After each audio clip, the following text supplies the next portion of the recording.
प्रातः क्लास चल रहा था 5/11/1966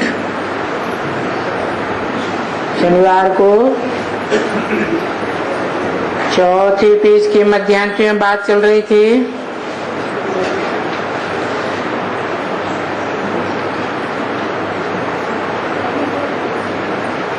पतित पावन बाप आते हैं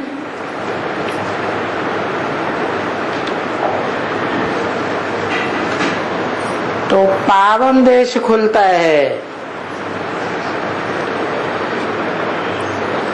कि जो पतित हैं सो पावन हो जाते हैं।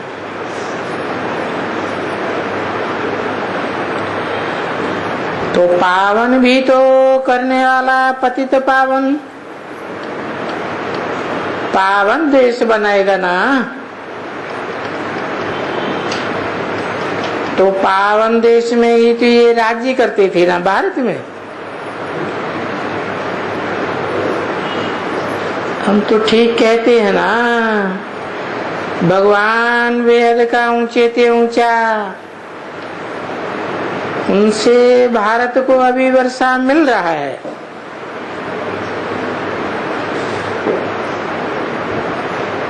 और सर्वव्यापी कहना ये भूल है।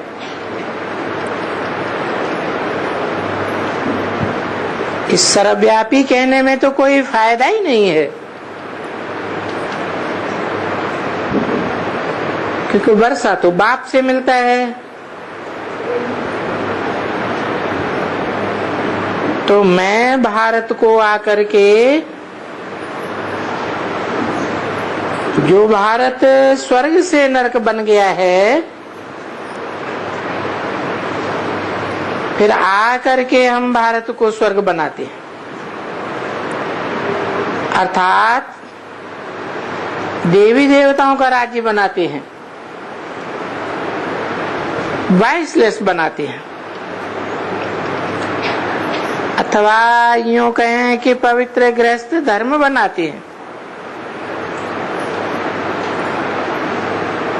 क्योंकि आदि सनातन देवी देवता जो धर्म था वो पवित्र था, पवित्र गृहस्थ आश्रम। और अभी तो है अपवित्र।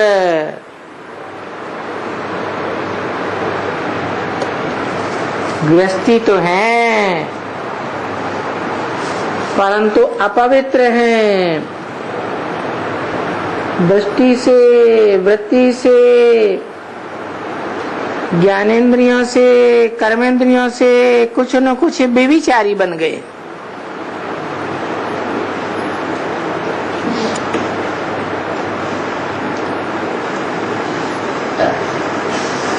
तो अपवित्र गृहस्थ धर्म कहें, क्योंकि आदि सनातन देवी देवता जो धर्म था वो पवित्र था।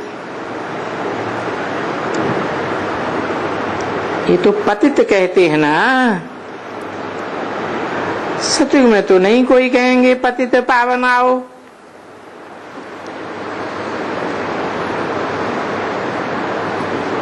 क्यों बुलाएंगे? वहां तो कोई पतित होता ही नहीं है, सब वाइसलेस है। और ये अभी है विशियस।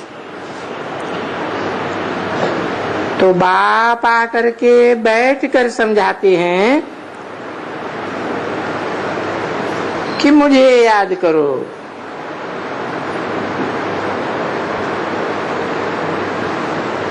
कौन समझाते हैं? कौन सा बाप? शिव बाप समझाते हैं मुझे याद करो। जैसे को याद करेंगे वैसे ही बन जाएंगे। आत्माओं के बाप शिव को याद करेंगे तो 5000 वर्ष कहाँ बैठना पड़ेगा? जो भी धर्म पिता हैं, उनके फॉलोअर्स हैं, वो निराकार बाप को याद करते हैं। आत्मा निराकार तो बाप भी निराकार, तो उनको कहाँ बैठना पड़ता है? परमधाम में बैठना पड़ता है। तो जैसे को याद करेंगे वैसे ही बनेंगे, क्योंकि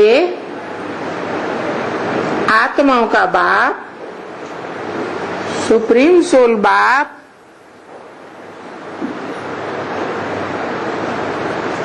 बड़े से बड़ा सन्यासी है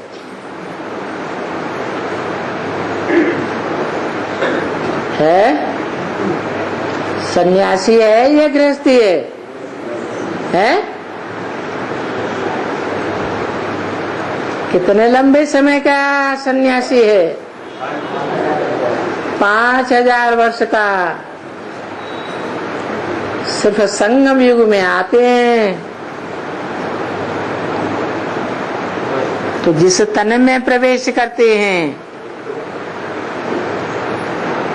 उस तन को ब्रह्मा नाम देते हैं। पहले प्रवेश करते हैं, मुकर्रर रूप से प्रवेश करते हैं, तो परम ब्रह्म नाम पड़ता है।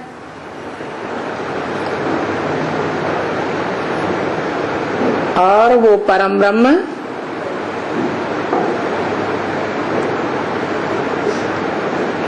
शिव बाप से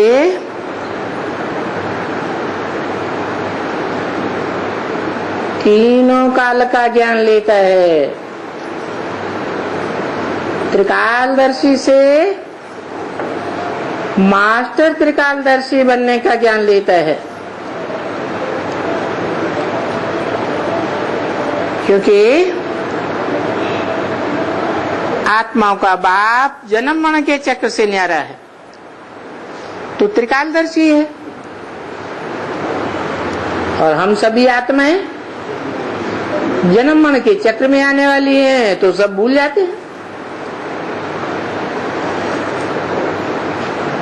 तो वो बाप जिस मुकर्रर रथ में प्रवेश करते हैं, वो मुकर्रर रथ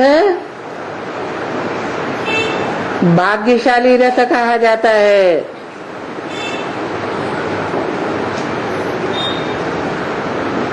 क्यों भाग्यशाली कहा जाता है? क्योंकि बाप की प्रॉपर्टी को बड़ा बच्चा सबसे जास्ती लेकर उसकी कदर करता है। इसीलिए भारतीय परंपरा में जो भी राजाएं हुए, उन्होंने अपने बड़े बच्चे को राजाई दी। इस संगम युग से परंपरा चलती है, लेकिन वो आत्माओं का निराकार बाप क्या वर्षा देते हैं? निराकार से तो निराकार वर्षा मिलता है, साकार से साकार वर्षा मिलता है। तो निराकार बाप से निराकारी ज्ञान का वर्षा मिलता है और नंबरवार मिलता है। उस ज्ञान की, उस वर्षे की जो बच्चे नंबरवार कदर करते हैं, उनको क्या प्राप्ति होती है? पढ़ाई से प्राप्ति होती है ना, ऊंच पद बनता है।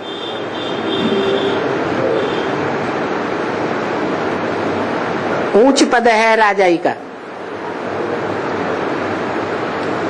और राजाओं में भी छोटे राजा हैं, बड़े राजा हैं, मीडियम राजा हैं होते।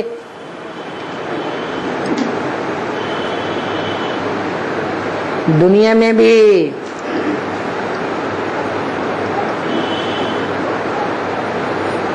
विदेशी आक्रांताओं ने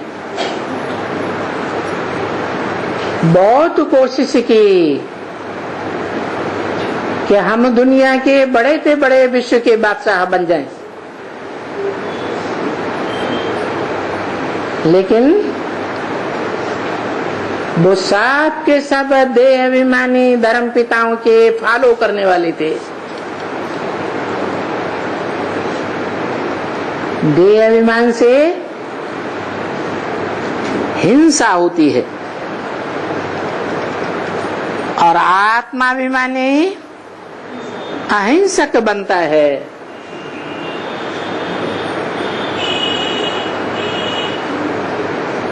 तो परमपिता परमात्मा शिव जो ज्ञान देते हैं वो अहिंसा का ज्ञान देते हैं। गीता ज्ञान अहिंसक युद्ध सिखाता है। जिस अहिंसक युद्ध में बड़े से बड़ा युद्ध है काम विकार का युद्ध, क्योंकि काम जीते जगत जीत कहा जाता है, इंद्रिय जीते जगत जीत कहा जाता है।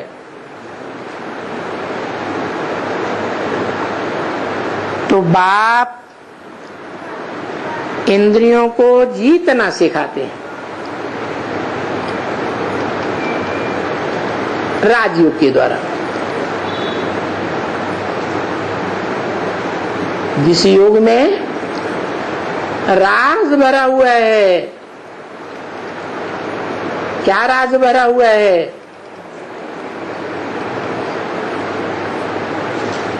कि 63 जन्म जनेंद्रियों का सुख लेते आए, विकारी सुख, और विकारी सुख लेने से आत्मा तेजी से पतित होती गई, क्षीण होती गई, शक्ति नष्ट होती गई। उस नष्ट होती हुई शक्ति को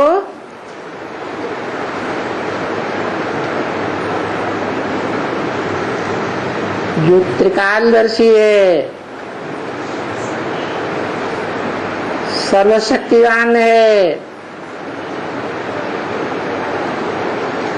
वो हम बच्चों को मास्टर त्रिकालदर्शी और मास्टर सर्वशक्तिवान बनाता है, प्रैक्टिकल में बनाता है। प्रैक्टिकल शरीर के साथ होता है, शरीर की कर्मेंद्रियों के साथ होता है। तो प्रैक्टिकल ज्ञान यही देता है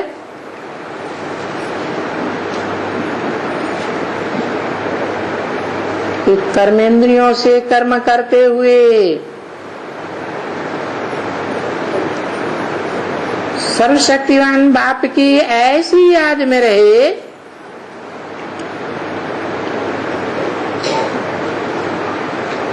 कि इंद्रियां और इंद्रियों का रस लेना भूल जाए।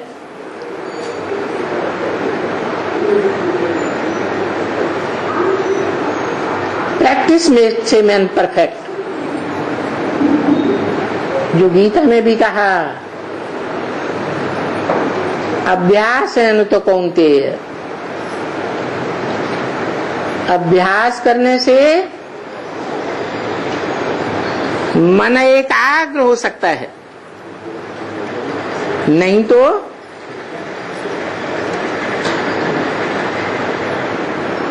मन बड़ा प्रबल है।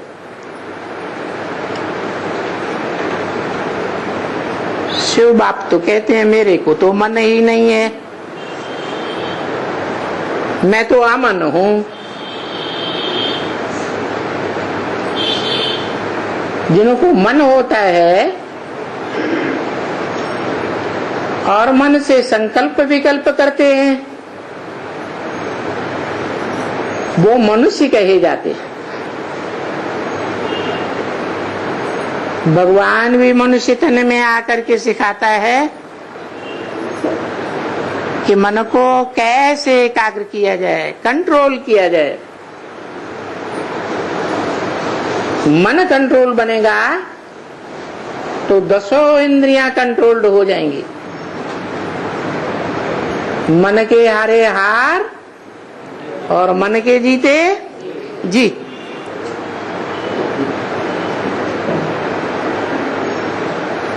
तो मन की एकाग्रता के लिए 2 तरीके बताए। एक तो इस पुरानी दुनिया से वैराग, अपनी देह से वैराग,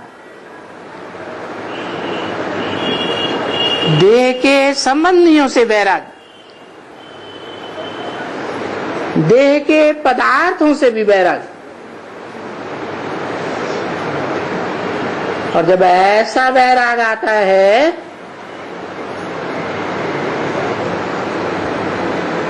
तो बुद्धि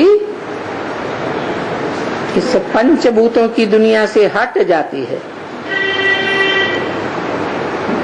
और बाप की याद आती है, आत्मा को। तो आत्मिक रूप में स्थित होकर के जो आत्मा है परमपिता परमात्मा शिव के, उस पुरुषार्थी रूप को पहचान लेते हैं। जो पुरुषार्थी रूप मन कहो, घोड़ा कहो, बैल कहो, उसको पूरा कंट्रोल कर लेता है। इसीलिए शंकर को बैल पर सवार दिखाया जाता है।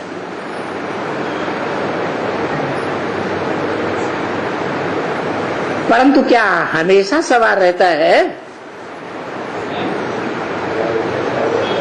नहीं। अगर मन को पहले से ही सवारी किया होता तो शंकर को याद में बैठा हुआ क्यों दिखाते हैं? याद में बैठना माना योग में रहना।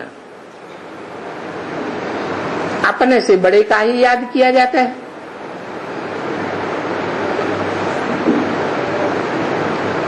तो शंकर भी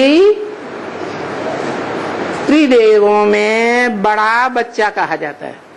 देवदेव महादेव कहा जाता है। और वो भी महादेव तब कहा जाता है, वास्तव में ये टाइटल तब मिलता है जब बाप को निरंतर याद करता है।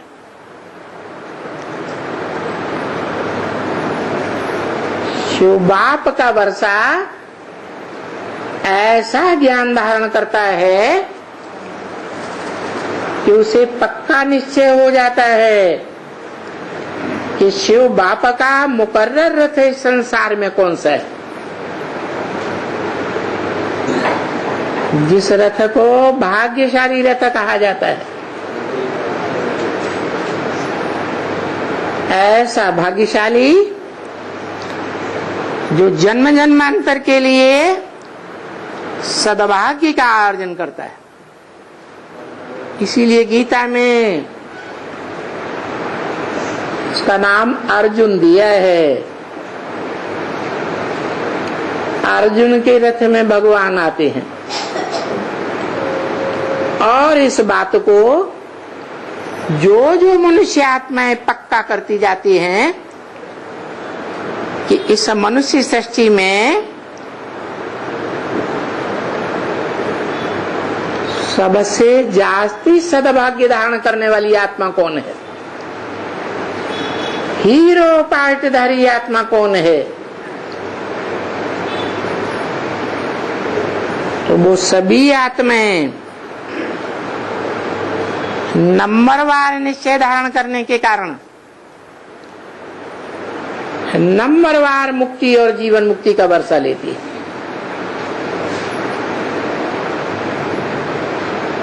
अव्वल नंबर वर्षा किससे मिलता है? सुख और शांति का, मुक्ति और जीवन मुक्ति का। जीवन में रहते रहते दुख दर्दों से मुक्ति।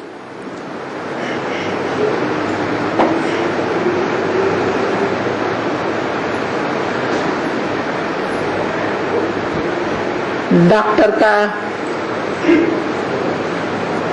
पद लेने वाला होगा तो डॉक्टरी सिखाएगा, डॉक्टर बनाएगा।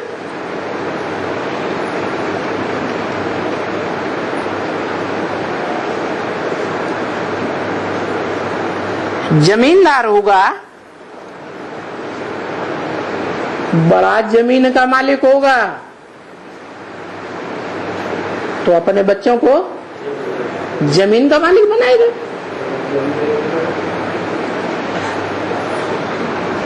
अब शिव बाप किसका मालिक है? वो भी बेहद का बाप, और मनुष्य सृष्टि का बाप भी बेहद का बाप। शिव बाप से क्या वर्षा मिलता है? बाप है ना, तो वर्षा तो देता है ना। क्या वर्षा मिलता है? सुख शांति का वर्षा देता है।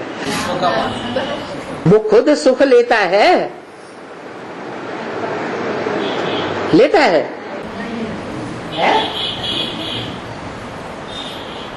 सुखी जीवन में आता है सतयुग में, तो देगा कैसे? मुक्ति का वर्षा देता है। मुक्ति का वर्षा देता है। मुक्ति का वर्षा देता है।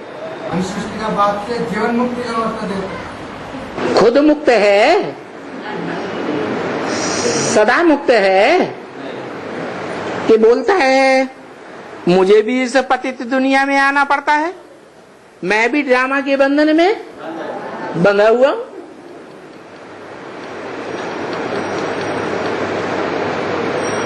तो वर्षा देने वाला बाप साकार में ऐसा चाहिए जो साकार सुख का वर्षा दे।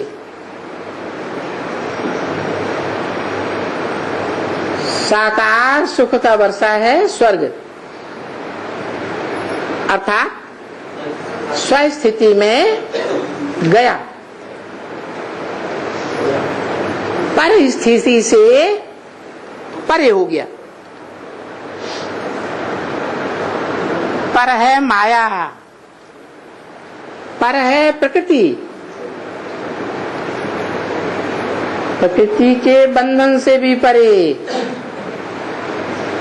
और 5 विकारों की माया से भी परे। खुद बनेगा तब तो दूसरों को देगा। खुद इंजीनियर नहीं होगा तो दूसरों को इंजीनियरिंग का वर्षा कैसे देगा? देगा? नहीं देगा। तो वास्तव में वो स्वरूप कौन सा है जिससे हमें सुख और शांति का वर्षा मिलता है? नारायण तो सतयुग में होगा,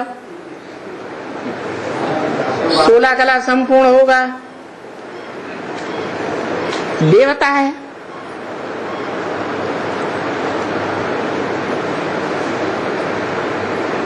जो देवता वर्षा देते हैं क्या? मुक्ति जीवन मुक्ति का। अरे नर को नारायण बनाने वाला कोई और है। जो नर को नारायण बनाता है उसका नाम पड़ता है नारायण। नार माने ज्ञान जल, शयन माने घर। कहाँ घर बनाता है? ज्ञान जल में अपना घर बनाता है, ज्ञान जल से बाहर आता ही नहीं। पक्का पक्का सूक्ष्म वतनवासी। ज्ञान सूक्ष्म है ना। ऐसे तो ब्रह्मा को सूक्ष्म वतन में दिखाते हैं, विष्णु को भी सूक्ष्म वतन में दिखाते हैं, लेकिन सबसे ऊंचा वतन कौन सा? ब्रह्मापुरी, विष्णुपुरी या शंकरपुरी? ब्रह्मापुरी फिर भी पंचभूतों की दुनिया के नजदीक है, और शंकरपुरी है ऐसा स्थान है जहां पंचभूत होते ही नहीं।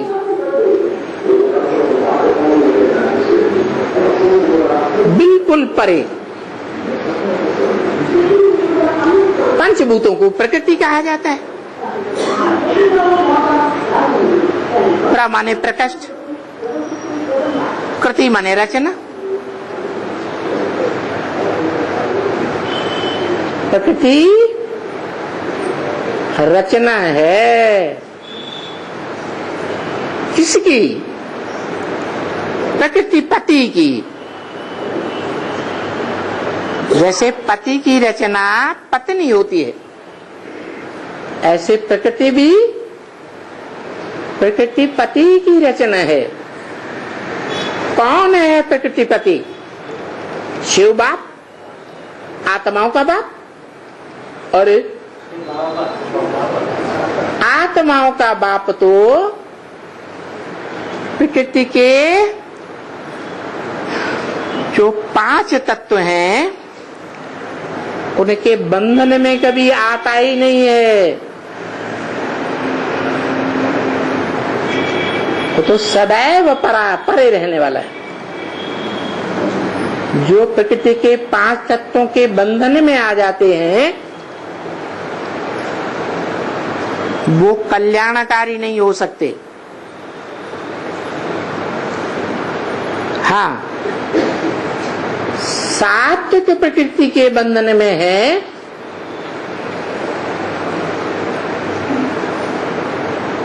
तो आत्म की स्थिति में रह सकते हैं, जैसे देवता है।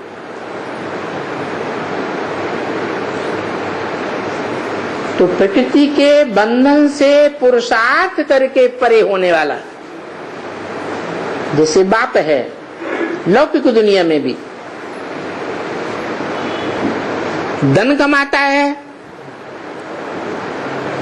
तो करोड़पति, अरबपति, धनवान बनता है। फिर अपने बच्चों को कौन सा वर्षा देता है? धन का वर्षा देता है।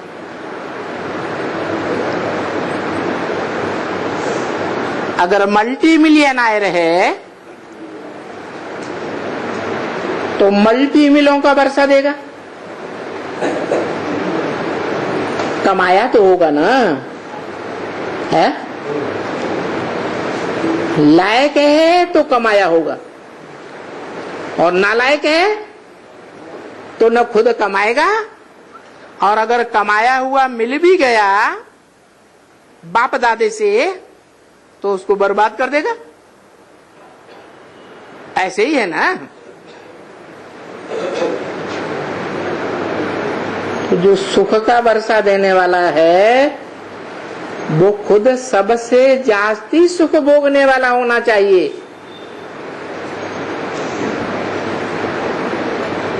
इसीलिए टाइटल दिया है भाग्यशाली रथ। किसे कहा जाए भाग्यशाली रथ?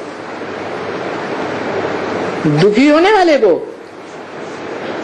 है या सुख अनुभव करने वाले को? भाग्यशाली किसे कहा जाए? जो अपने जीवन में सबसे जास्ती सुख का अनुभव करे, संतुष्टि का अनुभव करे, ऐश्वर्य का अनुभव करे। ऐश्वर्य देने वाला ईश्वर ही कहा जाता है। ईश्वर का मतलब भी है, ईश माने शासन करना, वर माना श्रेष्ठ। कैसा शासन करने वाला? श्रेष्ठ ते श्रेष्ठ शासन करने वाला। तो श्रेष्ठ ते श्रेष्ठ शासन करने वाला ज्ञान का अकूट भंडार शिव है।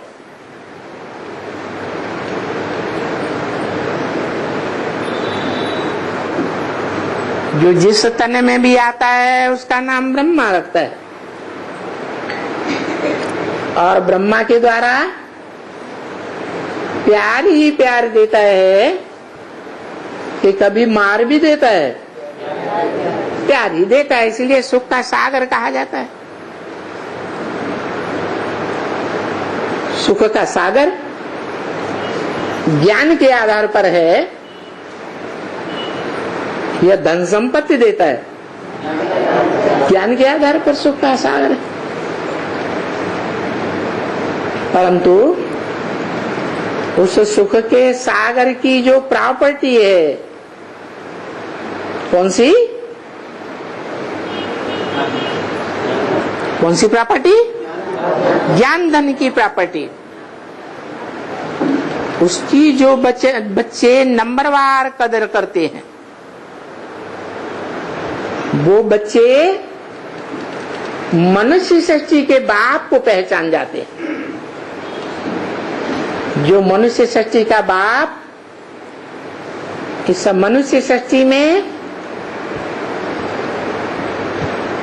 स्वर्ग में भी रहता है, तो बाबू भी अकूट सुख भोगता है, और नरक की दुनिया में भी आता है तो वहां भी अकूट सुख भोगता है। ये उन बच्चों की बात है जो पुरुषार्थी जीवन में भगवान शिव के आने पर इस दुनिया में ही आत्म की स्थिति में स्थित हो जाते हैं। देवभान त्याग देते हैं। उन आत्म की स्थिति में रहने वाले बच्चों के लिए बोला है, वो है सूर्यवंशी बच्चे, ज्ञान सूर्य के डायरेक्ट बच्चे, लेकिन नंबरवार। तो नंबरवार बच्चों में जो ज्ञान सूर्य का पूरा प्रकाश हप करता है, ज्ञान का प्रकाश, वो बड़ा बच्चा कहा जाता है। ब्रह्मा का बड़ा पुत्र ज्ञानेश्वर और योगीश्वर कहा जाता है, जिसके द्वारा सत्य सनातन धर्म की स्थापना होती है। सनत कुमार की रचना सनातन, तो सनातन माने पुराने के पुराना,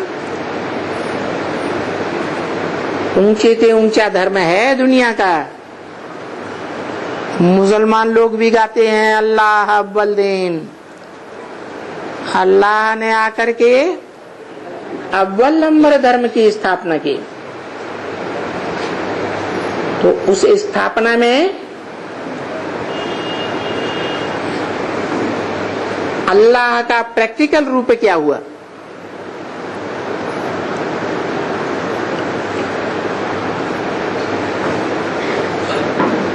जिसे त्रिमूर्ति के चित्र में समझाने के लिए बोला है। कौन सा वो चित्र है?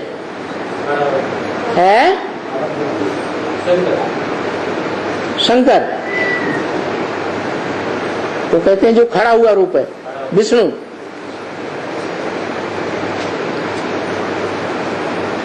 विष्णु तो देवता है, शंकर भी देवता है। देवता बनता है, देवता बनता है तो स्वयं बनता है या कोई बनाने वाला है? कौन है? परम ब्रह्म। वो कहता है मन मना भव, मेरे मन में समा जा। शिव बापू को तो मन ही नहीं है, वो कैसे कहेगा मेरे मन में समा जा? तो जो कहता है मेरे मन में समा जा, वो जरूर उसका मन संपन्न स्टेज में होगा तब ही कहेगा, या चंचल मन होगा तब कहेगा? है संपन्न मन बने। एक सेकंड में निराकारी, एक सेकंड में आकारी, एक सेकंड में साकारी।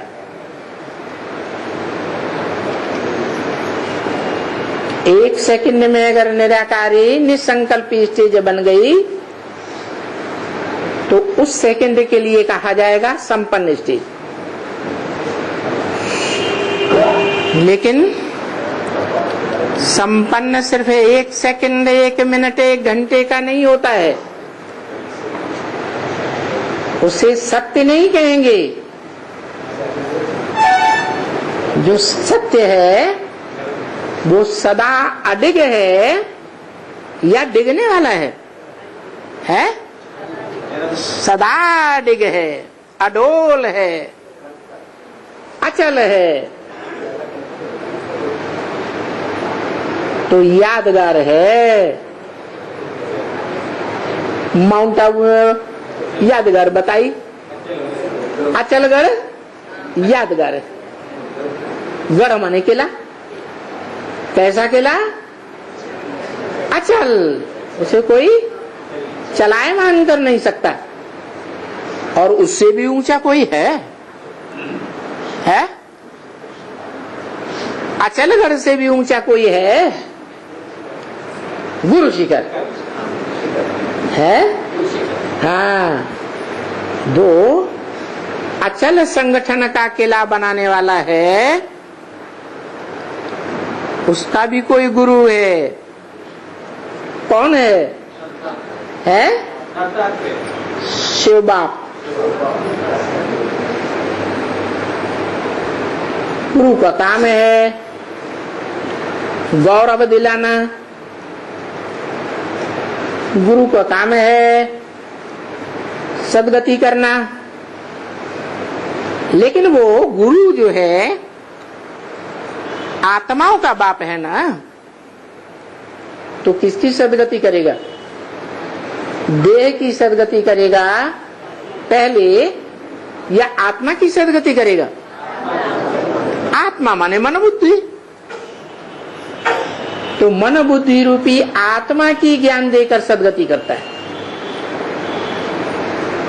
ज्ञान देता है, गीता ज्ञान देता है।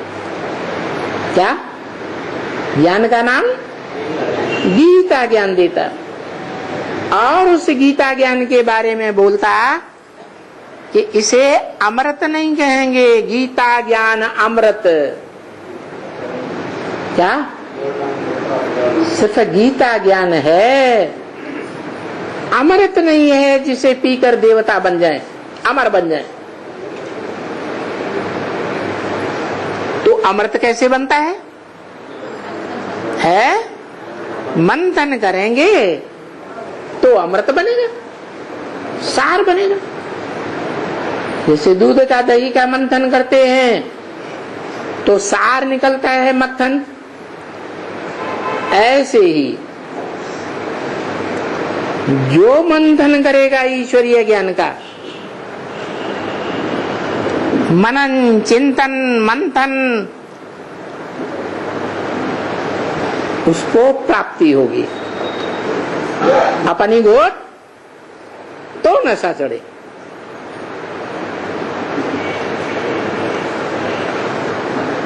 इसलिए बोला मुरली से प्यार माना मुरलीधर से प्यार। प्यार की निशानी क्या है?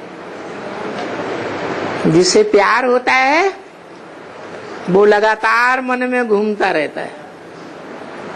माँ को बच्चे से प्यार होता है। बच्चा घर से बाहर भी चला जाता है, स्कूल में पढ़ने चला जाता है, तो भी माँ की बुद्धि में बच्चा लोड़न करता रहता है। तो ये प्यार की निशानी है। मुरली से प्यार माना मुरली की जो बातें हैं, जैसे बच्चे से प्यार तो बच्चे की बातें याद आती है माता को, ऐसे ही जो शिव से प्यार करने वाला है वो शिव की वाणी का मन में मंथन जरूर करेगा। बाबा ने ऐसे बोला, बाबा ने ऐसे बोला, इसका ये अर्थ हुआ, इसका ये मतलब हुआ, सारी बात बुद्धि में चलती रहे। एक के अलावा और किसी की बोल कान के अंदर न पड़े, मन के अंदर न घूमे। एक का ही रूप समाया हुआ रहे।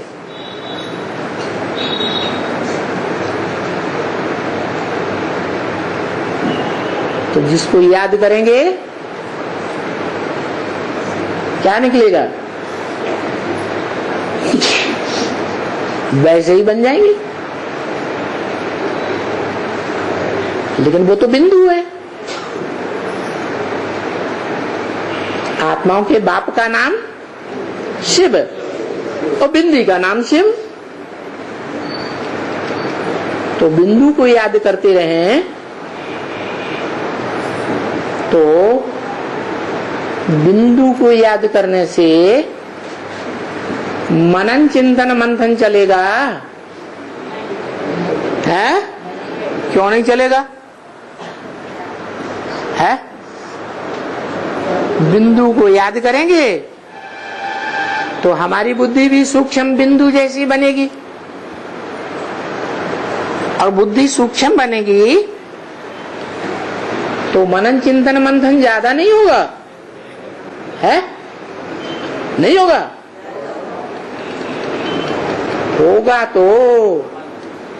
होगा तो लेकिन जिस बिंदु का हम मनन चिंतन मंथन करते हैं वो बिंदु तो 5000 साल परमधाम में पड़ा रहता है जड़वत।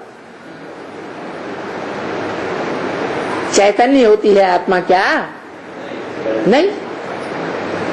तो वो ज्योति बिंदु जो जन्म मन के चक्र से न्यारा है, जिस तन में प्रवेश करता है, तो प्रवृत्ति से क्या होता है? संसार बनता है। क्या संसार कैसे बनता है? निवृत्ति से या प्रवृत्ति से? प्रवृत्ति से संसार बनता है। लेकिन विविचारी प्रवृत्ति से संसार बनता है। सुख का संसार या अविविचारी वृत्ति से बनता है, प्रवृत्ति से। तो ऐसे ही है। इसलिए बाप कहते हैं एक से ज्ञान सुनना चाहिए। एक के अलावा अनेकों से ज्ञान सुना तो विविचारी ज्ञान हो जाएगा। एक से सुनना चाहिए। और ये भी नियम है कि आंखें जिसको देखते हैं उसकी याद आती है कि नहीं? याद आती है। एक कोई देखें हमारी आंखें, और किसी में आंख डूबे ही नहीं, और वो एक श्रेष्ठ ते श्रेष्ठ होना चाहिए।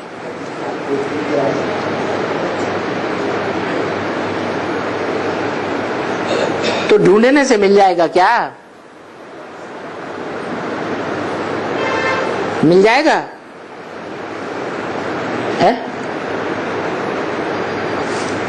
63 जन्म 2500 वर्ष से पुरुषार्थ किया, भगवान को ढूंढने का, मिल गया? तो क्या करें? जो मिल जाए तो ज्ञान का वर्षा आत्मा को मिलता है परमपिता परमात्मा से। उस गीता ज्ञान को बाप बोलते हैं कि एक मुरली 6 बार पढ़नी चाहिए, तभी बुद्धि में बैठेगी।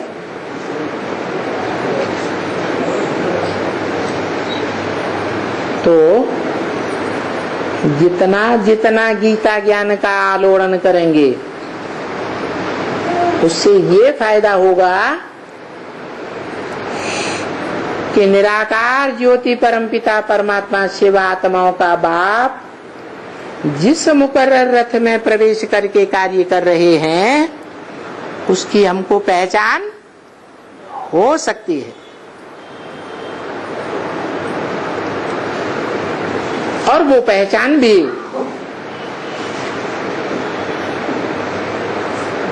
हम अपने पुरुषार्थ से नहीं कर सकते। बाप की पहचान बाप के सिवाय कोई दे ही नहीं सकता। ये सिर्फ निराकार बाप की ही बात नहीं है, आत्माओं के बाप की ही बात नहीं है। आत्माओं का बाप जिस मनुष्य सृष्टि के बाप में मुकर्रर प्रवेश करता है, उसकी भी यही बात है। वो जब तक स्वयं अपने स्वरूप, अपने श्रेष्ठ ते श्रेष्ठ पार्ट जो इस सृष्टि रूपी मंच पर वो बजाता है, पहले पहले जन्म का पार्ट, उस पार्ट को जब तक न पहचान ले, तब तक वो दूसरों को मनुष्य सृष्टि के बाप का पूरा परिचय नहीं दे सकता। पहले बाप खुद कमाई करे, फिर बच्चों को वर्षा देगा। कमाई किए बगैर वर्षा दे सकता है क्या? है नहीं। तो ऐसे ही है, त्रिमूर्ति के चित्र में एक मूर्ति ऐसी भी है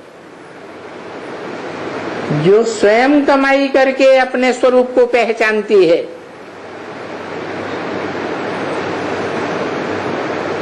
शिव बाप नहीं बताए देते हैं।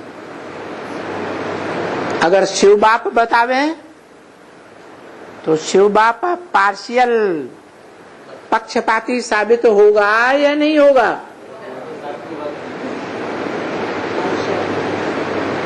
नहीं। ये पहचान लेने में भी स्वयं का पुरुषार्थ करना पड़ता है। अपने अपने पार्ट का हर आत्मा स्वयं पहले जानकारी धारण करेगी, दूसरा कोई जानकारी धारण नहीं कर सकता। और उसके लिए जरूरी है कि आत्माओं के बाप ज्योति बिंदु को पहचानने के साथ साथ उसके प्रैक्टिकल रूप को पहचाना जाए कि वो आत्माओं का बाप कौन से प्रैक्टिकल स्वरूप में प्रवेश करके 3 मूर्तियों का कार्य कराता है। स्थापना, विनाश और पालना।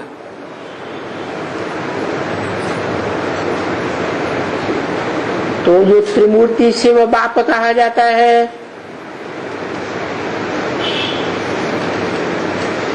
त्रिमूर्ति के चित्र में वो कौन सा चित्र है जिसको हमें प्रैक्टिकल में याद करना है।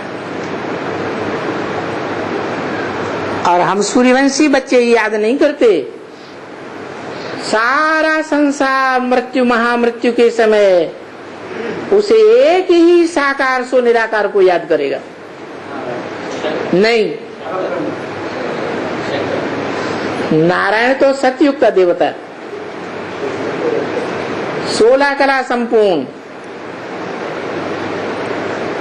तो ज्ञान सूर्य है इस सृष्टि पर, चैतन्य, कलाओं से परे, कलातीत कल्याण कल्पांतकारी। सारी मनुष्य सृष्टि, विश्व धर्म के लोग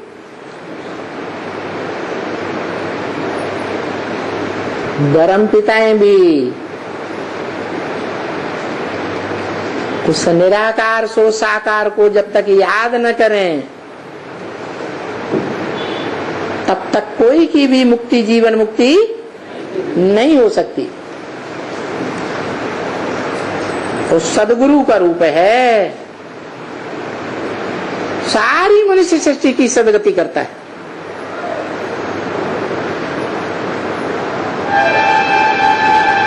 सिर्फ सूर्यवंशियों की नहीं, चंद्रवंशियों की नहीं, हर एक वंश की आत्मा की सदगति होती है। लेकिन तभी होगी जब वो मनुष्य आत्मा मनुष्य सृष्टि के बाप को पहचानेगी। और कब पहचानेगी? अपने आप तो बाप का परिचय किसी को मिल नहीं जाता। बाप का परिचय बाप ही आकर के देता है।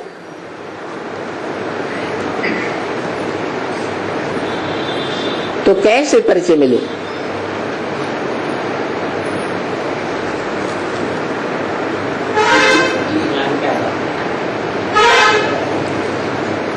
शास्त्रों में ये लिखा है, जा पर कृपा राम की हुई। क्या? राम माने भगवान, हो त्रेता वाला राम नहीं। जिस पर उसकी कृपा होती है उसी को वो ज्ञान मिलता है, पहचान मिलती है। और कृपा किस पर होती है? तुम बच्चों ने सबसे जास्ती भक्ति की है और सबसे पहले सतोप्रधान भक्ति की है। तो जिन्होंने सबसे जास्ती भक्ति की है, सबसे जास्ती सतोप्रधान सात्विक भक्ति की है, उन्हीं को ही पहले प्राप्ति हो जाती है, पहचान की भी। और जब बाप को पहचान लिया, मान लिया, जान लिया, तो वो जैसे चलाए वैसे चलने की बात रह जाती है। आज्ञाकारी, वफादार, फरमानबरदार, ईमानदार बनने की बात रह जाती है।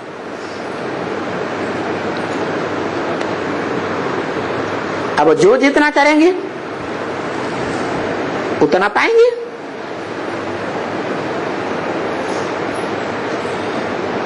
तो बताया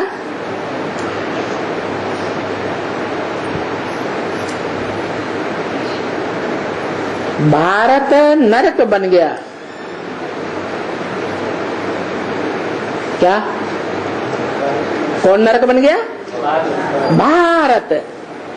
बा माने ज्ञान की रोशनी, रत माने रहने वाला। जो सदा ज्ञान की रोशनी में मन वचन कर्म से जन्म जन्मांतर उस रोशनी में ही लगा रहता है, वो संग के रंग से पतित बन जाता है, नरक बन जाता है। क्या बन जाता है? नरक। स्वर्ग स्वस्थिति में जाता है तो स्वर्ग, और नर मनुष्य मन की स्थिति में चला जाता है, चंचल मन के कंट्रोल में आ जाता है, तो क्या बन जाता है? नरक बन जाता है। कहते हैं खास मुसलमान लोग ये बात बताते हैं कि अल्लाह मियां ने जन्नत बनाई तो आदम को, ईव को हिदायत दी बॉडी के बीच का फल नहीं खाना, लेकिन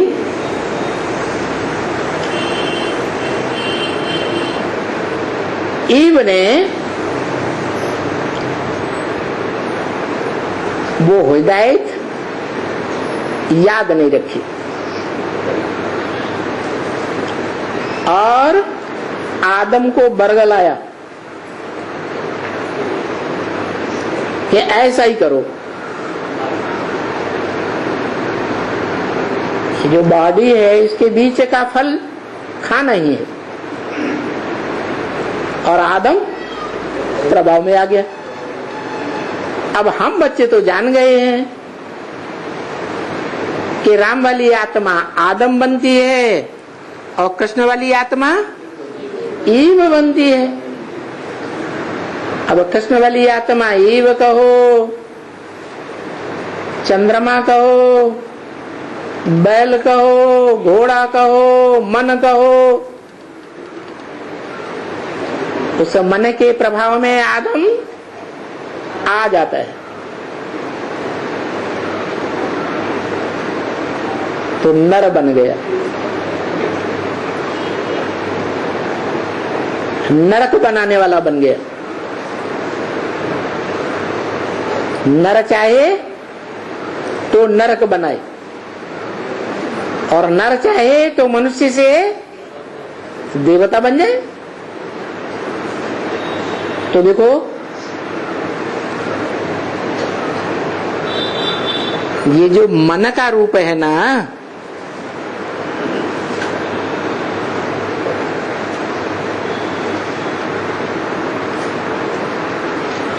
ये सभी इंद्रियों को कंट्रोल करने वाला है।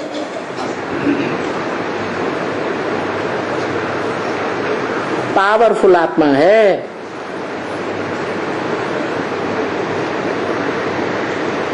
ये ब्रह्मा की सोल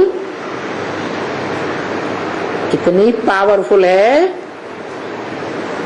कि दुनिया के सभी धर्म पिताओं की आत्माएं इस गोद में खेलती हैं।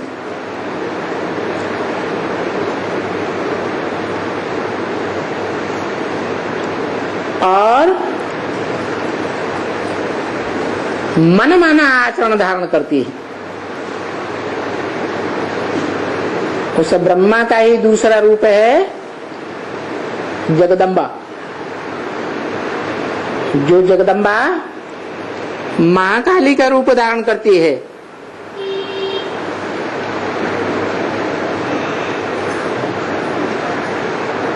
और उस महाकाली के काल के गाल में सारी दुनिया समा जाती है। समा जाती है माना राज करेगा खालसा। महामृत्यु के समय तक ऐसा टाइम आता है कि सारी दुनिया की मनुष्य आत्माएं मनुष्य सृष्टि के बाप को छोड़कर सब महाकाली के प्रभाव में आ जाती। महाकाली माना प्रकृति। 5 तत्वों का संघात। प्रकृति में मूल तत्व है पृथ्वी। क्या? पृथ्वी। पृथ्वी माना पृथिव्याति, जो विस्तार को पाती है वो है पृथ्वी। जैसे शरीर है, पहले छोटा होता है फिर बड़ा होता है, तो शरीर की 5 तत्वों की प्रकृति है। ऐसे ही वो प्रकृति पहली माता भी कही जाती है, परंतु जड़त्वमयी माता है या चैतन्य बुद्धि वाली है? जड़त्वमयी है, इसलिए नाश करने वाली है।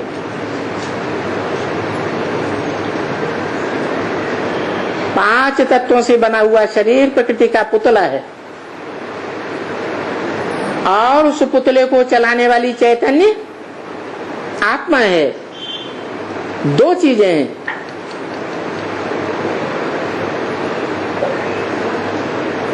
इसलिए कहा जाता है नारायण और महानारायण। माना नर से नारायण बनने वाली राम वाली आत्मा, और नर से प्रिंस बनकर नारायण बनने वाली आत्मा सतयुग की, वो भी नारायण है, परंतु अंत तक इतने देवभान में रहती है, ब्रह्मा के रूप में विख्यात होने पर कि भगवान बाप को पहचानती ही नहीं। जैसे ब्रह्मा दाढ़ी मूछ वाला भगवान बाप को नहीं पहचानता,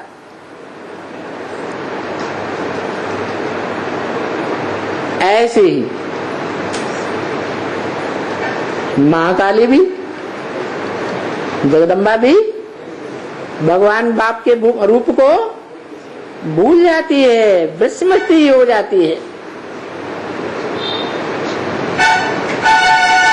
इसलिए बाप कहते हैं, बाप के साथ रहने वाले बाप को नहीं जानते। तो बाप के साथ सबसे जास्ती कौन रहता है? जगदम्बा। इतना लंबे समय तक रहने के बावजूद भी बाप को भूल गई, तो जड़त्वमयी बुद्धि कहें या चैतन्य बुद्धि कहें? जड़त्वमयी बुद्धि हुई, तो वो प्रकृति का चैतन्य रूप हुआ। कौन है? ब्रह्मा कहो या जगदम्बा कहो, ईव कहो, हवा कहो। बताया वो भी रचना है, प्रकृति भी रचना है, और माया बेटी भी रचना है। प्रकृति पति कहा जाता है, मायापति कहा जाता है, तो उनका रचयिता कौन हुआ है? कौन हुआ? मनुष्य सृष्टि का बाप हुआ। शिव बाप तो माया नहीं रचते है, शिव बाप तो 5 तत्वों से सदैव परे है। तो त्रिमूर्ति के चित्र में ऐसा रूप कौन सा है जो साकार भी है और निराकार भी है, आंखों से देखने योग्य व्यक्त भी है। व्यक्त माने आंखों से देखा जाए, और आंखों से न देखने वाला रूप अव्यक्त अर्थात निराकारी रूप भी है उसमें। तो मूर्ति में वो चित्र कौन सा है?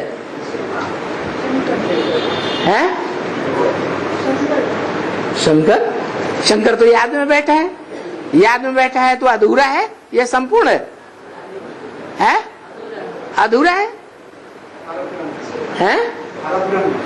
पर ब्रह्म कौन है त्रिमूर्ति में?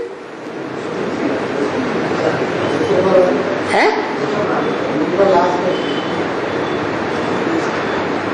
ऊंचे ते ऊंचा भगवंत कहा है।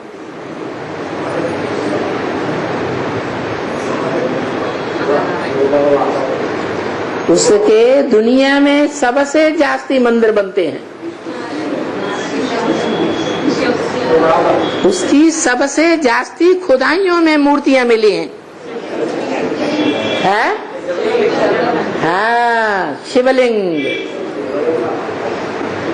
उस शिवलिंग में जो त्रिमूर्ति के साथ दिखाया है,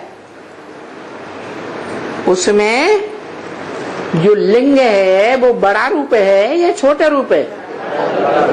तो साकार हुआ या निराकार? साकार। और साकार जो रूप हुआ उसे अव्यक्त कहेंगे या व्यक्त? वो व्यक्त रूप है, आंखों से देखने योग्य है, लेकिन फिर अव्यक्त भी है। इसलिए गीता में बोला है अव्यक्त मूर्ति ना। उस अव्यक्त मूर्ति के द्वारा ये सारा संसार विस्तार को पाता है, और महामृत्यु के समय ये सारा संसार उसी अव्यक्त मूर्ति में समा जाता है।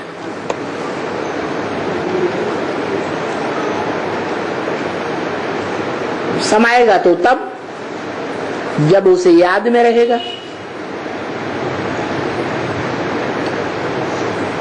याद में ही समाना होता है, लीन होना कहा जाता है। इसलिए भक्ति मार्ग में क्या कहते हैं? आत्मा परमात्मा में लीन हो गई, क्योंकि वो परमात्मा टाइटलधारी परम आत्मा, आत्माओं के बीच में बड़ा हीरो पार्ट धारण करने वाला वो आदेश देता है, मन मना भव, मेरे मन में समा जा। अर्थात मेरे मन में क्या है? वो जो शिवलिंग है, पहले तो ये समझना है वो अव्यक्त कैसे है।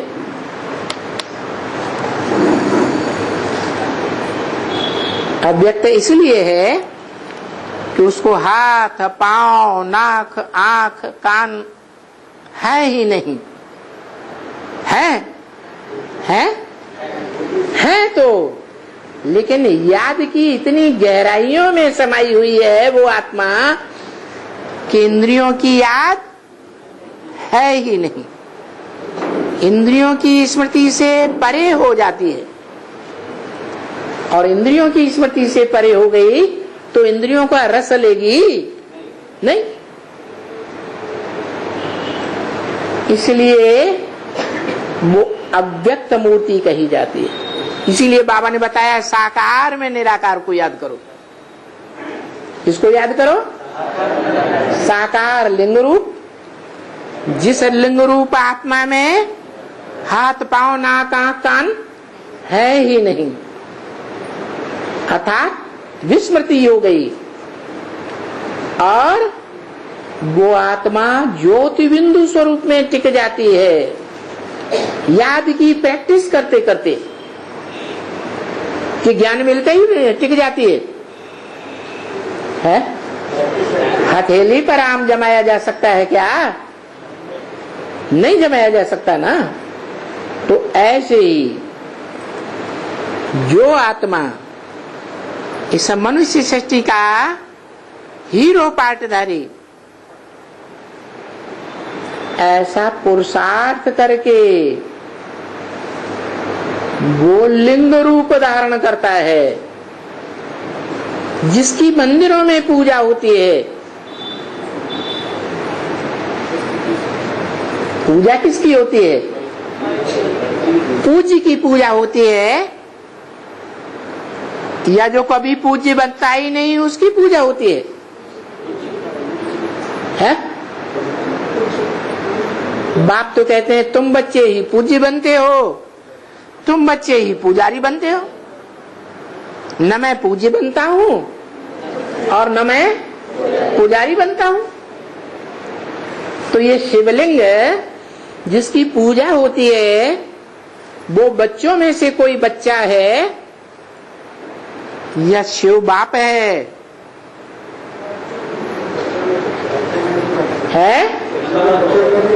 बच्चों में ही कोई बच्चा है जो त्रिमूर्ति में भी ऊंचे ते ऊंचा भगवंत है। और इस सृष्टि में आदि से लेकर के अंत तक हीरो पार्टधारी।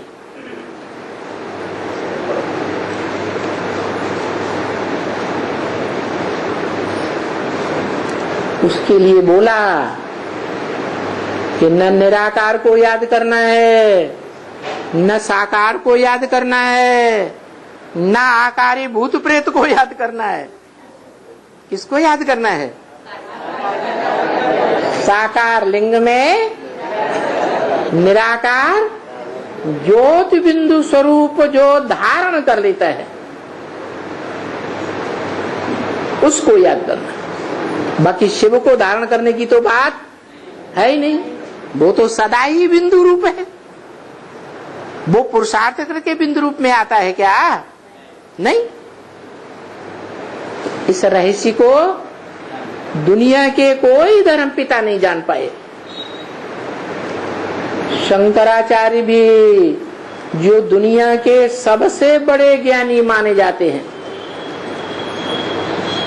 सारे भारतवर्ष में भी उनके ज्ञान का सिक्का बैठा हुआ है। जिन्होंने भगवान को सर्वव्यापी कह दिया, आत्मा सो परमात्मा कह दिया और उल्टा अर्थ लगा दिया कि हर आत्मा परमात्मा का रूप है। उन्होंने भी इस राज को नहीं जाना क्या कि मंदिरों में शिव की जो पूजा होती है लिंग की, वो शिवलिंग क्या है? क्या है? आत्मा है, जन्म मरण के चक्र में आने वाली, या आत्माओं का बाप है जो जन्म मरण के चक्र में नहीं आता? वो शिवलिंग क्या है? आत्मा है या आत्माओं का बाप है? आत्मा है। जिस आत्मा ने आत्माओं के बाप को पहचान कर कि वो ज्ञान का अखूट भंडार है। कैसा अखूट भंडार? पूर्णमिदं पूर्णमदः पूर्णात् पूर्णमुदच्यते पूर्णस्य पूर्णमादाय पूर्णमेवावशिष्यते। पूरा ही उसमें से ज्ञान निकाल लो तो भी पूरा बचता है। वो कभी खूटता ही नहीं। वो सुप्रीम सोल जो आत्माओं का बाप है और जो मनुष्यों का बाप है, वो खूटता है या नहीं खूटता है? वो खूट जाता है। संग के रंग में आकर के अज्ञानियों जैसा बन जाता। अज्ञानियों से भी बदतर उसी का गहन है, उसी का पूजन है जो गाया जाता है, बनाया जाता है। स्वर्णलिंग, रजतलिंग चांदी का, ताम्रलिंग कॉपर का और लौहलिंग पत्थरलिंग। क्यों? इसलिए बनाया जाता है कि आत्मा ही चार अवस्थाओं से पसार होती है। परमपिता शिव चार अवस्थाओं से पसार नहीं होता। वो जो शिवलिंग है, जो आजकल की दुनिया में हर जगह मंदिरों में पत्थर का दिखाई देता है। इसका मतलब क्या बन गया? पत्थर बुद्धि बन जाता है। इसलिए पत्थर के लिंग की पूजा करते हैं। द्वापर के आदि में सोमनाथ मंदिर में लिंग में हीरा जड़ा हुआ था।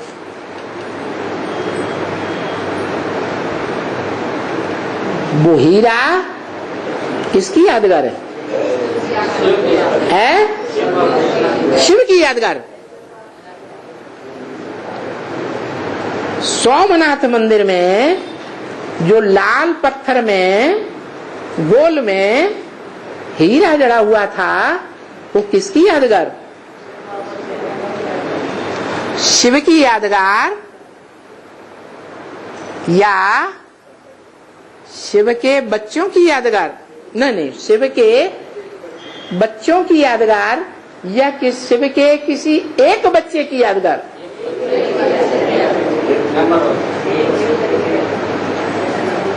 शिव के जो भी बच्चे हैं आत्मा रूपी,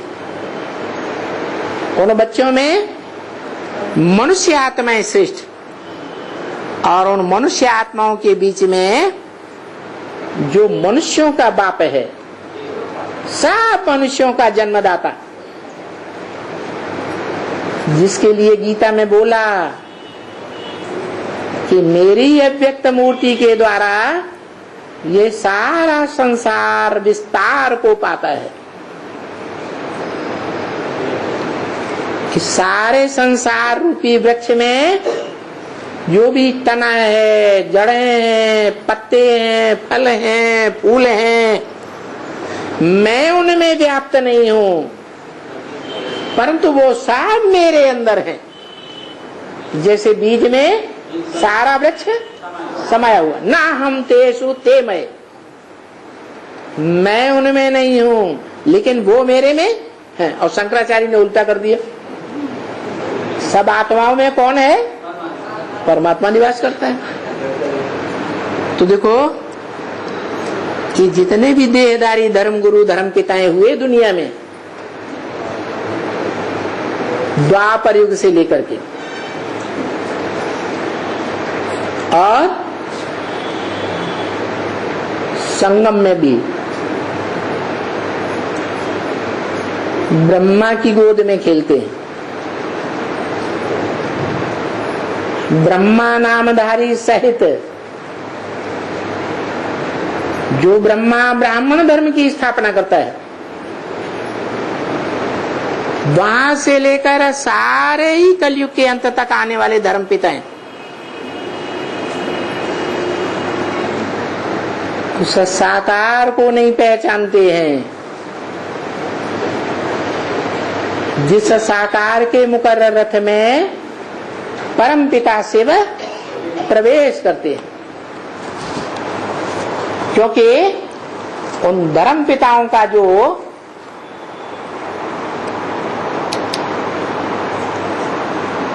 विशेष रहम करता है धर्म पिताओं पर, वो ब्रह्मा भी बाप को, जब भगवान बाप इस सृष्टि पर आते हैं तो उस भगवान बाप निराकार को, आत्माओं के बाप को प्रैक्टिकल रूप में नहीं पहचान पाता। इसलिए उसकी गोद में खेलने वाले जो भी धर्म पिताएं और उनके फॉलोअर्स की आत्माएं हैं, 500-700 करोड़, सारी दुनिया ब्रह्मा के बच्चे तो कहलाती है, परंतु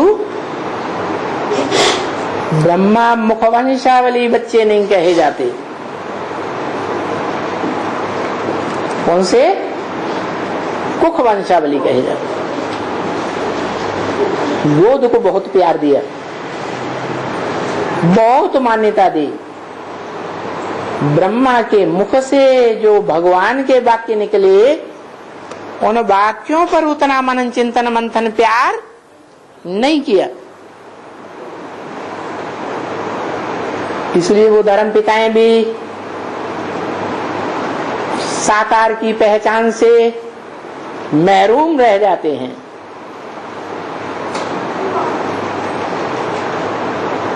और जो स्वर्ग की प्राप्ति करना है वो प्राप्ति नहीं कर पाते।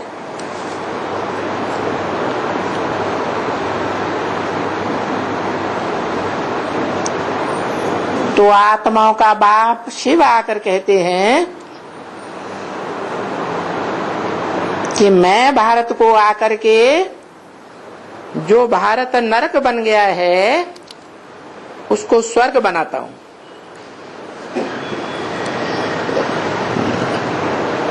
देवी देवताओं का राज्य बनाता हूं।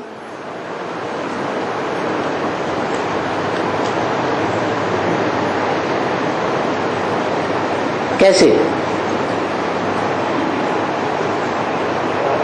बनाता हूं?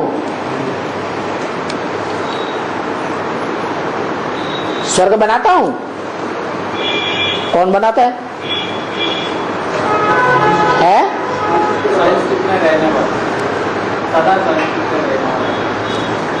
सदा स्वस्थिति में रहने वाला स्वर्ग बनाता है। बनाने वाला रचयिता होता है। रचयिता साकार होता है और रचना भी साकार होती है। स्वर्ग साकार, स्वर्ग का रचयिता भी साकार। और शिव तो वो रचयिता नहीं है। रचयिता कौन है? रचयिता वो है जो अपना पुरुषार्थ करके शिव समान स्थिति को धारण करता है और शिवलिंग के रूप में पूजा जाता है। इसलिए शिव बाप कहते हैं मैं न पूज्य बनता हूं न पुजारी बनता हूं। तुम पूज्य बनते हो तो तुम पुजारी भी बनते हो। पूज्य किस रूप में बने? नंबर 1 जिस रूप में पूज्य बनता है वो रूप है शिवलिंग। और फिर ये भी कहते हैं तुम बच्चों की डबल पूजा होती है। क्या? कैसे डबल पूजा? निराकारी रूप में भी पूजा और साकारी रूप में भी पूजा। निराकारी रूप में शिवलिंग और साकारी रूप में मूर्ति की पूजा होती है। शंकर की मूर्ति की पूजा होती है या नहीं होती है? इसी तरह कृष्ण वाली आत्मा जो 16 कला संपूर्ण नारायण बनती है उसकी पूजा निराकार शालिग्राम के रूप में भी होती है और साकार रूप में नारायण के रूप में भी, कृष्ण के रूप में भी पूजा होती है।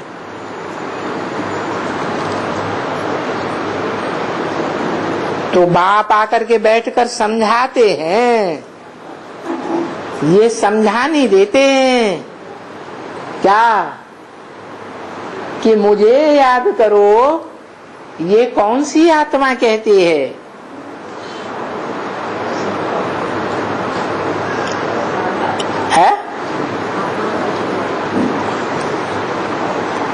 कौन सी आत्मा है जो कहती है मुझे याद करो? शिव बाबा, शिव बाप नहीं, शिव बाबा।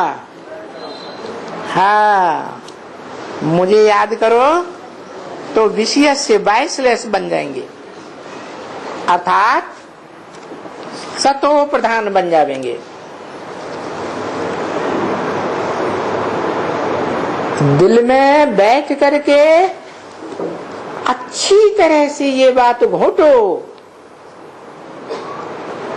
कि अब हमको बहुत टाइम वेस्ट नहीं करना है।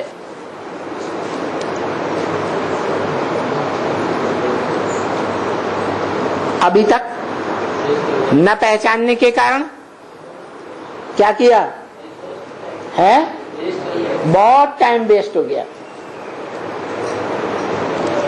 इसलिए बाबा डुरापा देते हैं मुरली में कोई मम्मा के मुरीद, कोई बाबा के मुरीद, शिव बाबा को कोई पूछता ही नहीं। भक्ति मार्ग में भी हम गाते रहे, राम के भक्त रहीम के बंदे हैं सब आंखों के अंधे।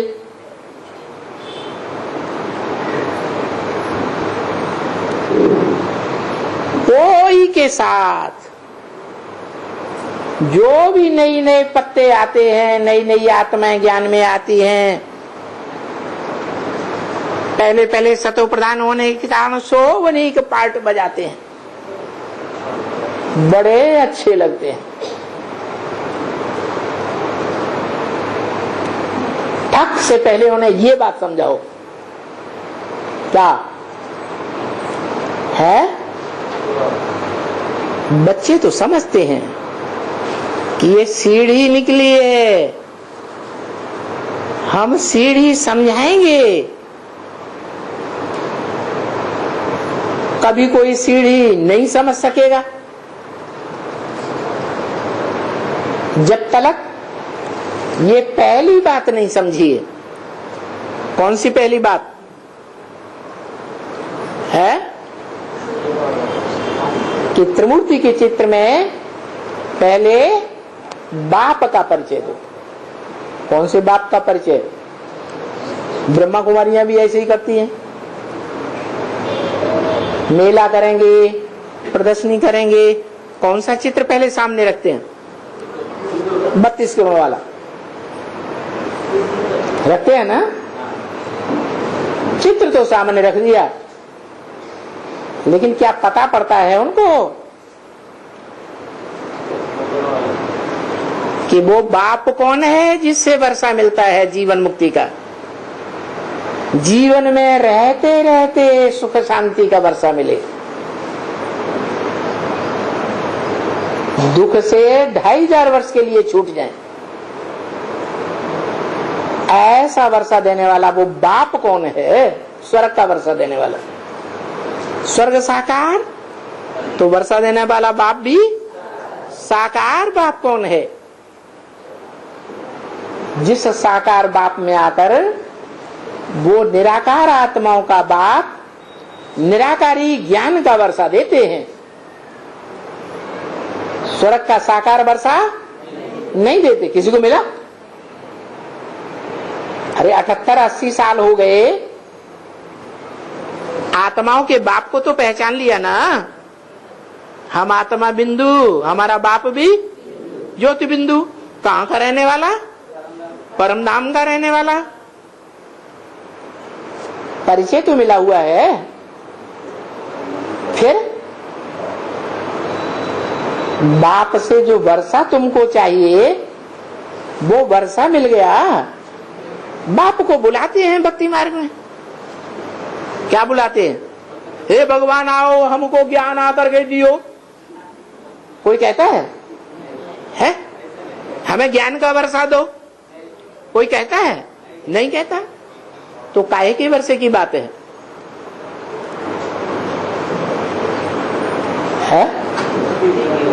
अरे हर आत्मा क्या चाहती है? हर आत्मा चाहती है हमें सुख मिले, दुख न मिले।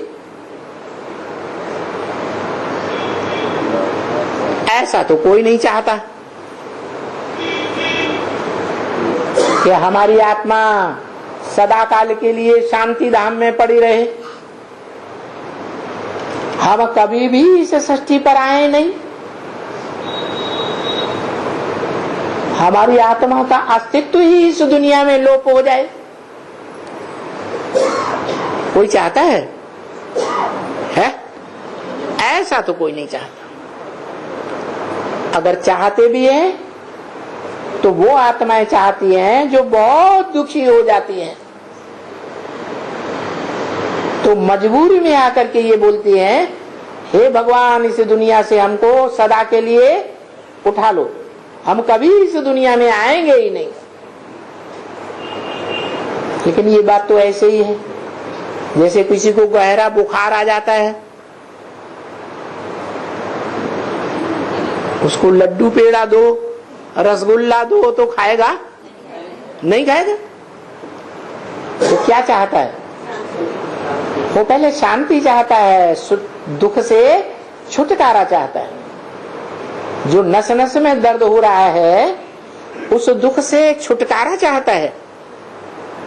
और फिर जब बुखार उतर जाता है तो सुख चाहते हैं। तो यही हालत सन्यासियों की भी है।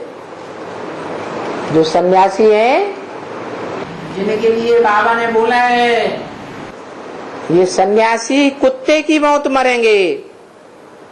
क्या बोला? क्या कुत्ता सड़क पे मरता है तो उसके मुंह में कोई पानी डालने वाला होता है?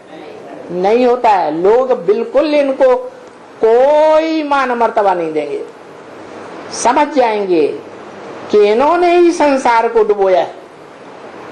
क्या कह करके? आत्मा सो परमात्मा, भगवान सर्वव्यापी है। अगर ये बात इन्होंने न सिखाई होती, सुनाई होती, समझाई होती तो दुनिया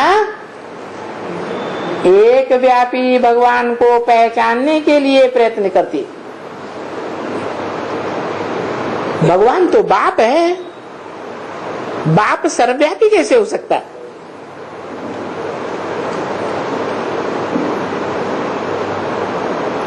समझा बच्चे? भले सीढ़ी तुम किसको भी दो, घर घर में सीढ़ी का चित्र रखो। क्या? घर घर में सीढ़ी का चित्र रख दो, लेकिन धूल भी नहीं समझेंगे। कब तक? जब तक ये त्रिमूर्ति के चित्र के ऊपर पहले नहीं समझाया है। कई दिनों से मुरली में यही त्रिमूर्ति के चित्र के ऊपर समझाने की बात कर रहे हैं। क्या समझाना है त्रिमूर्ति पर? कि ऊंचे ते ऊंचा भगवंत कौन है? क्या? कौन है ऊंचे ते ऊंचा भगवंत? जो साकार शरीर रहते भी साकार शरीर की कर्मेंद्रियों को, ज्ञानेंद्रियों को भूल जाता है और एक बाप के रूप की स्मृति में समा जाता है, बिंदु रूप बन जाता है। इंद्रियां जैसे हैं ही नहीं। जैसे कहते हैं ना, आंखें हैं परंतु देखा ही नहीं, कान है लेकिन सुना ही नहीं, बिनु पग चले सुने बिनु काना, कर बिनु कर्म करे विधि नाना, आनन रहित सकल रस भोगी, बिनु वाणी वक्ता बड़ जोगी। कैसे? आंखें हैं, माना जो लिंग रूप दिखाया है वो साकार है ना, तो उसको आंखें तो होंगी ना। आंखें हैं लेकिन आंखें कोई के रूप में डूबती नहीं है, जैसे देखते हुए भी नहीं देखा। कान है लेकिन कान दुनिया की ग्लानि सुनी जा रही है। क्या? उसका कलंकी धरावतार गाया हुआ है, सारी दुनिया ग्लानि करती है, लेकिन कान ग्लानि सुनते हुए भी जैसे सुनते ही नहीं, कोई असर नहीं पड़ता।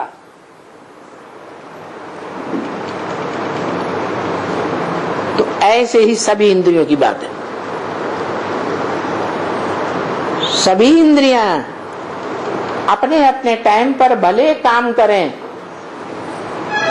लेकिन उन इंद्रियों के रस में कभी नहीं डूबे, कोई असर न पड़े। तो वो ऐसा रूप है। इस संसार में जन्म मरण के चक्र में आने वाली आत्मा जो किसी के संग के रंग में नहीं आती, और तो चाहे ब्रह्मा हो, चाहे विष्णु हो, चाहे इब्राहिम हो, बुद्ध हो, क्राइस्ट हो, कोई भी महान से महान धर्म पिता हो, इस दुनिया में सब संग के रंग में आकर के डूब जाते।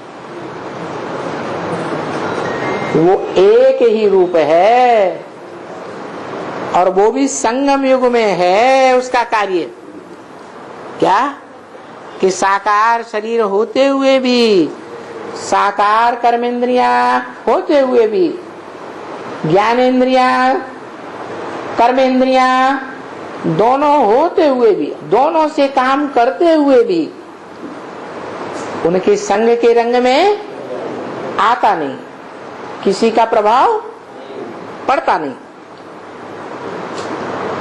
तो क्या होता है? वो अपना संग का रंग लगाएगा या दूसरों के संग के रंग में आएगा? अपना संग का रंग लगाएगा, दूसरों के संग के रंग में नहीं आएगा।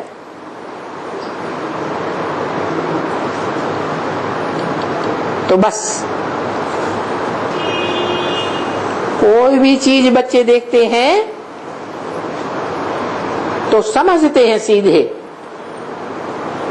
ये सीढ़ी अच्छी है, परंतु पहले पहले जब तक वो बात नहीं समझाई है अव्यक्त निराकार रूप की,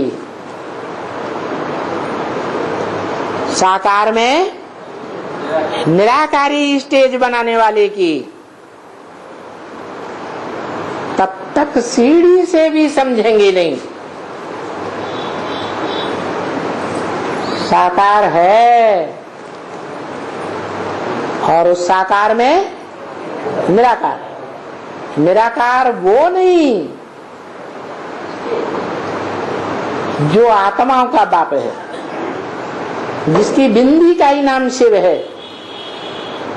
वो निराकार जो पुरुषार्थ करके निराकार ज्योति बिंदु बना है, जिसकी यादगार सोमनाथ मंदिर में हीरा दिखाई गई। हीरा पत्थर होता है या नहीं होता है? पत्थर होता है। तो वो ऊपर वाला पत्थर बनता है कभी? पत्थर बुद्धि है कभी? वो तो नहीं है। तो किसकी बात है? वो हीरा उस साकार की बात है जो पुरुषार्थ करके उसके समान हीरा बन जाता है। बाप देते हैं ये समझाने, फिर 84 जन्म तो उतरना ही है। वो बाप को भी, मनुष्य सृष्टि के बाप को भी 84 जन्मों से नीचे उतरना है या नहीं उतरना है, उसकी सीढ़ी समझानी है। क्या उस बाप की ये सीढ़ी समझानी है 84 के चक्र की। तो भले इस सीढ़ी के बाजू में त्रिमूर्ति का चित्र रख दो। बाबा ऐसे थोड़े ही कहते हैं कि नहीं रखो, परंतु समझाओ कि शिव बाबा, क्या शिव बाबा बाबा तो है ना? क्या है बाबा माने? बाबा माने साकार। बाबा ग्रैंडफादर को कहा जाता है। शिव तो आत्माओं का सिर्फ बाप है, ग्रैंडफादर वगैरह कोई दूसरा संबंध है ही नहीं। तो बाबा है ना, इसको कहेगा तो शिव बाबा ना। ऊंचे ते ऊंचा भगवान,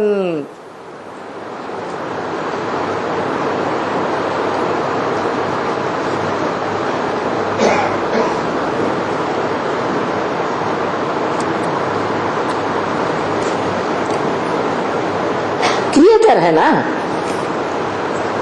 ऊंचे पे ऊंचा भगवंत किस आधार पर है? क्रिएट करता है,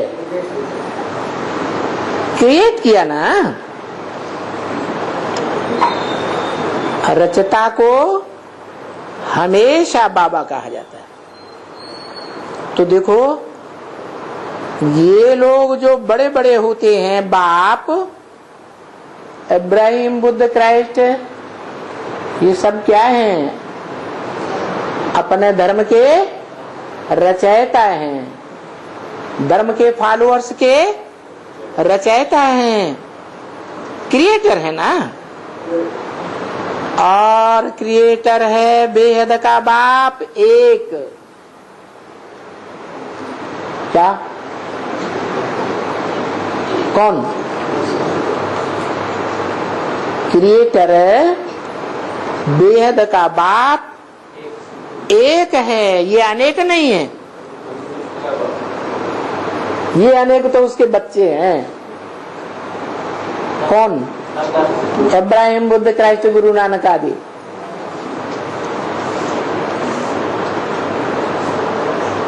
सबको वर्षा मिलना है।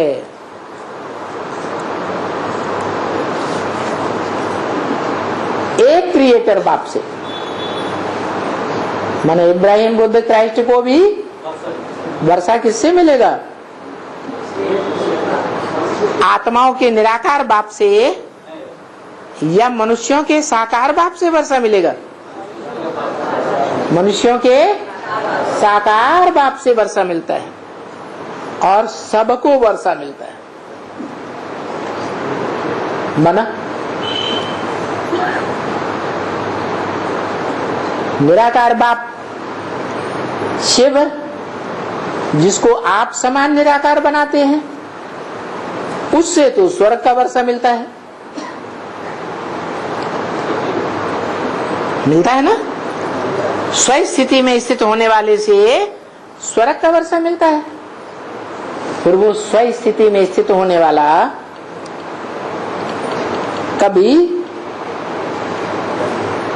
देह की स्थिति में स्थित होता है या नहीं होता है? नीचे उतरकर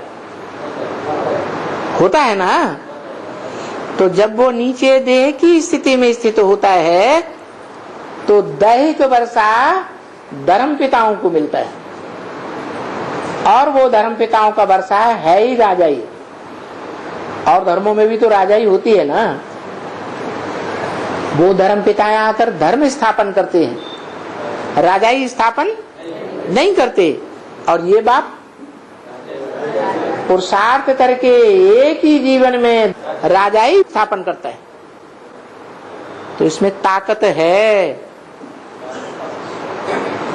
राज्य की स्थापना भी उन धर्मों में ये मनुष्य सृष्टि का बाप ही जाकर के स्थापन करता है।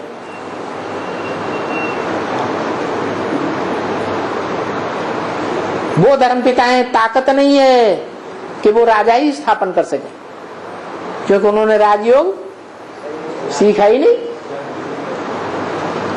तो सभी ब्रदर्स को बाप से वर्षा मिलना है।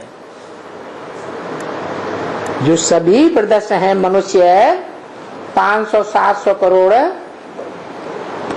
हिंदू, मुस्लिम, सिख, ईसाई, सब आपस में भाई भाई, उनको किससे वर्षा मिलना है? कौन से बाप से है? उन सभी मनुष्यों को बाप से वर्षा मिलना है, मनुष्य सृष्टि के बाप से। अभी तो कलयुग है, इतने सभी मनुष्य हैं। अच्छा, अभी सतयुग में तो इतने मनुष्य नहीं है ना। तो सतयुग में जो वर्षा मिला है तो उसने दिया है ना। क्या कहा? बोलने वाला कौन? किसके तन में बोल रहा है? कब की बात है? 66 की बात। तो सतयुग में जो वर्षा मिला है तो उसने दिया ना। किसने है? उसने दिया ना, मैंने नहीं दिया। मतलब इसने नहीं दिया, किसने दिया? उसने दिया ना। तो उसने कह करके दूर क्यों कर दिया है? हाँ, जो मनुष्य सृष्टि का बाप है नारायण, नर से नारायण का वर्षा पाने वाला, वो सन 66 में उसके जन्म की मुरली में घोषणा कर दी। इन लक्ष्मी नारायण का जन्म कब हुआ? आज से 10 वर्ष कम 5000 वर्ष हुआ, माना 76 में हुआ।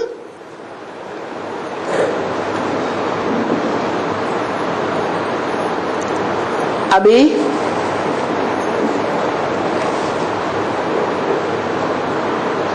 सतयुग तो नहीं है, जबकि इनका राज्य था। तो ये जो और धर्म पिताएं थे वो कहाँ थे? इनका जब राज्य था लक्ष्मी नारायण का सतयुग में, तो जो और धर्म पिताएं और उनके फॉलोअर्स थे वो कहाँ थे? परमधाम में थे। तो ये किसने वर्षा दिया? इन धर्म पिताओं तो नहीं दिया होगा। किन धर्म पिताओं? सतयुग के जो नारायण हैं उनको वर्षा किसने दिया? सतयुग के नारायण को।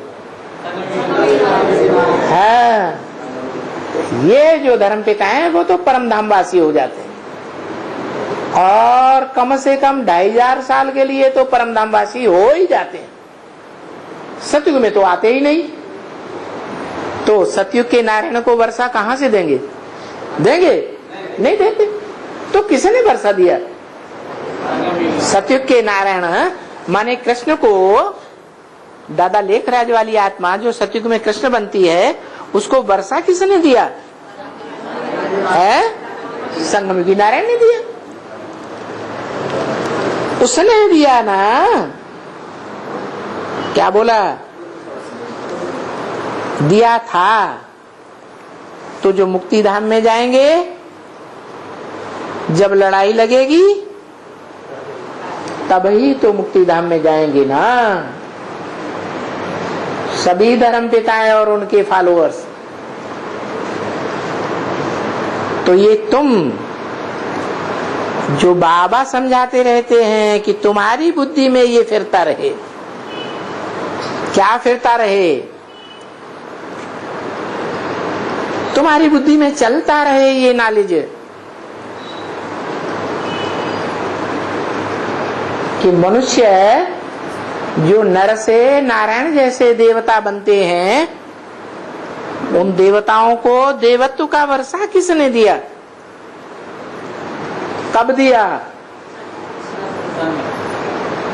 काम करते, उठते, बैठते, चलते, सोते, ये नॉलेज रहे बुद्धि में कि मुझे ये बात समझानी है। क्या बात? क्या? कि सतयुग में जो राधा कृष्ण पैदा होंगे उनको वर्षा कौन देगा? उनको जन्म कौन देगा? उनको जन्म देने वाला बाप कौन होगा? और बाप होगा तो कोई वर्षा देगा या नहीं देगा? वर्षा देगा। वर्षा दिया था। तो जो मुक्ति धाम में जाएंगे, जब लड़ाई लगेगी तो वो मुक्ति धाम में जाएंगे। अभी समझाया कोई ने नहीं है। क्या? ये बात कोई ने समझाई नहीं है कि सतयुग में जो महाराजा बनेंगे उनको महाराजाई का टाइटल कौन देगा? महाराजाई का वर्षा कौन देगा? पैदा होते ही क्या ना महाराज बन जाते हैं क्या? तो कौन वर्षा देगा? अभी तक ये बात कोई ने नहीं समझाई। कोई ने समझाई नहीं है? ये बात कोई ने नहीं समझाई है? समझाया ना? ब्रह्मा कुमारियों को समझाया है कि राधा कृष्ण का जन्म किससे होगा? बाप कौन होगा? राधा कृष्ण को महाराजा ही का वर्षा देने वाला बाप कौन होगा? होगा या नहीं होगा? होगा। तो क्या कहते हैं वो?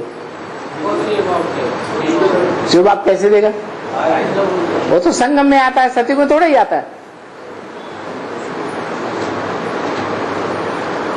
तो ये बात तुम बच्चों को समझानी है। ये बात मैं नहीं समझाऊंगा। क्या सीधे सीधे बताऊंगा? नहीं। क्या कि मनुष्य सृष्टि का वो पिता कौन है? ये है, वो है, वो है, वो है, कौन है?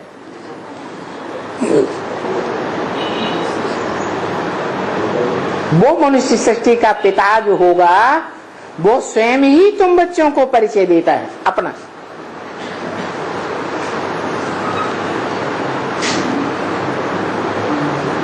ये बात दूसरी है। क्या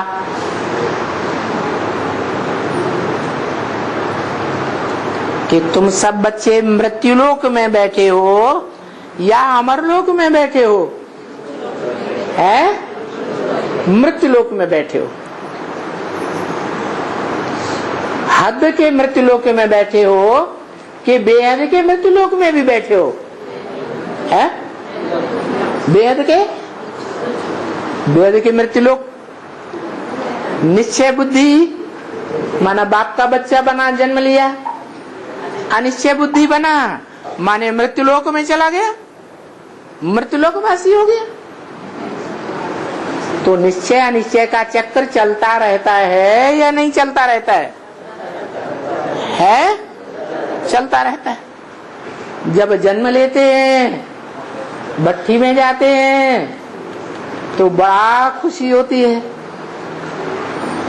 सतो प्रधान स्टेज होती है। तो जब चलते चलते तामसी बनते हैं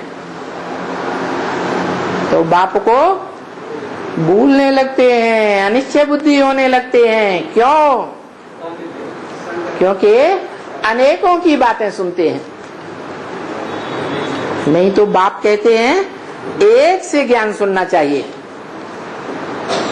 अनेकों से सुना तो व्यभिचारी ज्ञान हो जाएगा। ज्ञान व्यभिचारी होगा माने बुद्धि भी व्यभिचारी हो जाएगी।